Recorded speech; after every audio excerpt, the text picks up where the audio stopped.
Everyone. పాతకాలంలో మన పెద్దలు చాలా ఇష్టంగా తినే రొయ్యపట్టు మట్టికాయ కర్రీని ఎలా ప్రిపేర్ చేయాలో తెలుసుకుందాం.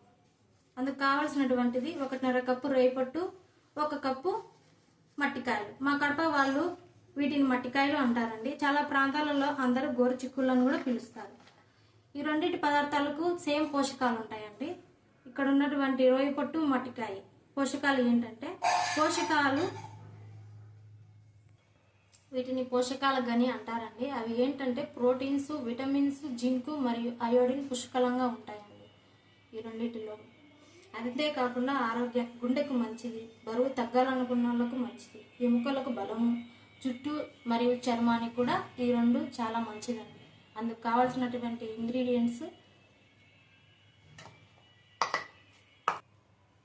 2 స్పూన్ల అల్లం వెల్లుల్లి పేస్టు మరియు 2 టమోటాలు కట్ చేసి పెట్టుకున్నానండి.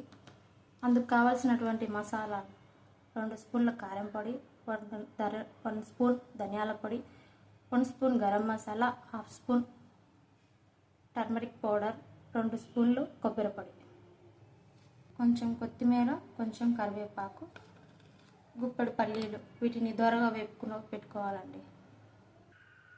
పల్లీలను మెత్తగా దంచి పెట్టుకోవాలండి. ఈ మసాలాను, మట్టికాయలను కచ్చా పచ్చగా దంచుకోవాలండి.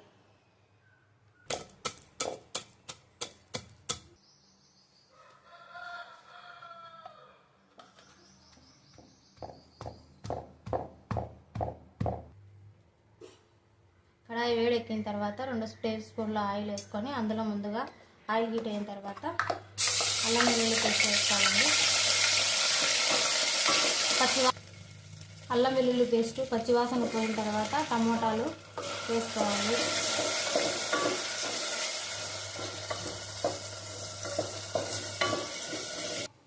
టమాటా అంతా మగ్గిన తర్వాత ముందుగా దంచి పెట్టుకునేటువంటి గోరుచిక్కుళ్ళ మసాలా, ఈ మసాలా అంతటిని కూడా మగ్గించుకోవాలి.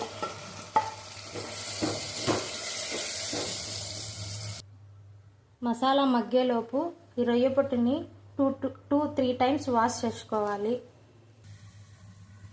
మట్టికాయ తగ్గిన తర్వాత కొత్తిమీర, కరివేపాకు ఇందులోనే వేసుకోవాలి. ఇందులో 1 గ్లాస్ వాటర్ వేసుకోవాలి. అంతేనండి, రొయ్యపొట్టు మట్టికాయ కర్రీ ఇలా అయింది. వేడి వేడి సంగటిలోకి ఈ కర్రీని వేసుకొని టేస్ట్ చూద్దాం. వేడి వేడి రాగి సంగటిలోకి మట్టికాయ కర్రీ, మట్టికాయ రొయ్యపొట్టు కర్రీ టేస్ట్ చూద్దాం.